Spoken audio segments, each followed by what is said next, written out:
आंखों से ओझल नहीं हो रही। उसकी असहनीय पीड़ा को व्यक्त करने के लिए मेरी कलम में स्याही भी नहीं बची। सही बात है। मेरे अंदर वो हुनर ही नहीं कि गोवा की तकलीफ को लिख सकूं।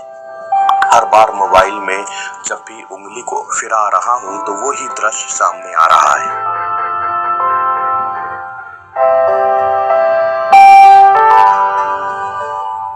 हम महज एक कल्पना कर सकते हैं कि अगर हमारा अपना सबसे सच्चा दोस्त गुजर गया हो, उसकी देह हमारे सामने हो, वो कांच के एक ताबूत में बंद हो, ढेर सारे लोग उसको घेरे हों, कोई रो रहा है, कोई खामोश बैठा हो, फूल मालाएं बरस रहे हों, मगर मेरा दोस्त खामोश हो।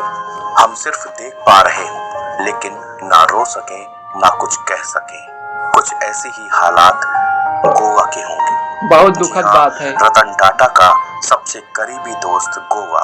इनका नाम गोवा है। ये रतन टाटा सर को पसंद है। हाँ? ये अभी तो कुछ 9-10 साल का होगा। डॉगी गोवा का वीडियो सिर्फ महज एक वीडियो तक सीमित नहीं है। ये कहानी है बेजुबान के बेइंतहा मोहब्बत की। सही बात है। बहुत दुखद है, बहुत दुख की बात है। रतन टाटा के अंतिम दर्शन के लिए गोवा को भी लाया गया। उसका चेहरा, उसकी आंखें, उसके हाव भाव, उसका व्यवहार सब कुछ बदला हुआ था। वो बहुत परेशान, मायूस, टूटा हुआ महसूस कर रहा था। वो तेज कदमों से बस अपने दोस्त के पास जाना चाहता था। वो बेजुबान है तो वो कुछ चिल्लाकर रो भी नहीं सकता था। वो अपना दर्द बयां नहीं कर सकता। मगर जिसने भी गोवा को देखा वो रो पड़ा, वो बिलख पड़ा। गोवा अपने दोस्त रतन टाटा के शव के पास बैठ गया। उनको निहारता रहा। अंदर ही अंदर उसकी आत्मा भी फट रही होगी। वो सोच रहा था कि काश एक बार तो मेरा दोस्त मेरे नाम से मुझे बुलाए। गोवा की आवाज गुम हो गई। गुम हो गया वो शख्स, गुम हो गया वो रतन जिसके लिए पूरा देश रो रहा है। गोवा रतन टाटा की बॉडी के इर्द गिर्द ही रहा। बहुत सारे लोग गोवा के सिर पर हाथ फेर रहे थे मगर उसको कोई राहत नहीं मिल रही थी। वो तो बस उस हाथ को तलाश रहा था जो उस वक्त कांच के ताबूत के अंदर बंद था। गोवा को राहत मिलेगी भी तो कैसे? वो जिसके साथ उसका सुबह शाम रात होती थी वो हमेशा के लिए एक अनंत यात्रा पर निकल गया। गोवा ने खाना पीना सब छोड़ दिया है। अंतिम संस्कार के वक्त जब गोवा की तस्वीर लेने के लिए फोटोग्राफर धक्का मुक्की कर रहे थे तो गोवा के केयर टेकर ने कहा कि उसको प्लीज जाने दीजिए। उसने सुबह से कुछ नहीं खाया। गोवा खामोश एक कमरे में खुद को छुपाकर चुपचाप बैठ गया। वो खामोश हो गया। उसने कुछ खाना पीना भी छोड़ दिया। रतन टाटा के जाने का गम उसके दिल में कुछ इस कदर बैठा है। गोवा की आंतरिक स्थिति की कल्पना करना अब हमारे बस में नहीं। 11 सालों से गोवा बॉम्बे हाउस में ही रह रहा है। वो रतन टाटा का सबसे प्यारा, सबसे दुलार और सबसे खास था। अक्सर रतन टाटा के साथ खेलता था।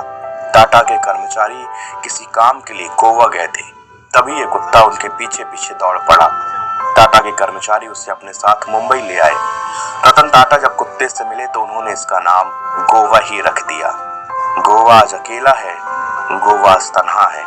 उसका सबसे अजीज, दिल के करीबी वाला दोस्त उसे छोड़कर पूरी दुनिया को अलविदा कर गया। तो दोस्तों, पूरे देश में उद्योगपति रतन टाटा के निधन से शोक की लहर है।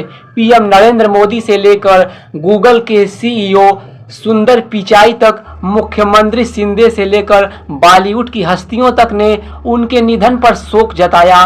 मुंबई के एनसीपीए ग्राउंड में अंतिम दर्शन के लिए उनका पार्थिव शरीर रखा गया, जहां लोग श्रद्धांजलि देने के लिए पहुंचे। इस अवसर पर रतन टाटा का डॉग गोवा भी मौजूद रहा। रतन टाटा ने सिर्फ बिजनेस की दुनिया में ही नाम नहीं कमाया बल्कि वे पशु प्रेमी भी थे। उनका डॉग भी एनसीपीए ग्राउंड पहुंचा और उन्हें श्रद्धांजलि दी। कुत्ते का नाम गोवा है। रतन टाटा ने कई साल पहले गोवा में उसे एडॉप्ट किया था, इसलिए उसका नाम गोवा रखा गया था। रतन टाटा का पसंदीदा डॉग गोवा माना जाता था। वह बॉम्बे हाउस में ही रहता था। बताया जा रहा है कि डॉग ने आज सुबह से कुछ नहीं खाया है। पशु प्रेमी रतन टाटा अक्सर घायल आवारा कुत्तों की मदद करते थे और अपने इंस्टाग्राम अकाउंट पर उन्हें अडॉप्ट करने की अपील भी करते थे। पशुओं के प्रति आपसी प्रेम के कारण ही रतन टाटा और 30 वर्षीय शांतनु नायडू एक दूसरे के करीब आ गए थे। शांतनु नायडू ने एक छोटा सा बिजनेस शुरू किया था जिसका उद्देश्य सड़क पर घूमने वाले कुत्तों को सड़क हादसों से बचाने के लिए उनके गले में रिफ्लेक्टिव कॉलर बांधना था। कुत्तों के प्रति उनका प्रेम इतना अधिक था कि एक बार रतन टाटा ने अपने बीमार कुत्ते के पास रहने के लिए एक रॉयल अवार्ड सेरेमनी में हिस्सा नहीं लिया था। 2018 में टाटा को उनके उत्कृष्ट परोपकारी प्रयासों के सम्मान में बकिंगम पैलेस में लाइफ टाइम अचीवमेंट पुरस्कार से सम्मानित किया गया। तो दोस्तों, रतन टाटा जी अब हमारे बीच में नहीं हैं, यह बहुत दुखद है और उनका कुत्ता गोवा भी बहुत दुखी है। दोस्तों, इस खबर के बारे में आप क्या सोचते हैं? अपनी राय कमेंट बॉक्स में कमेंट करके ज़रूर बताएं। और दोस्तों, अगर अभी तक आपने हमारे चैनल को सब्सक्राइब नहीं किया है तो चैनल को सब्सक्राइब कर लीजिए, वीडियो को लाइक कर दीजिए। दोस्तों, हम आपसे फिर मिलेंगे एक नए वीडियो और एक नए खबर के साथ। तब तक के लिए हमसे जुड़ने के लिए आपका बहुत बहुत धन्यवाद। जय हिंद, जय भारत।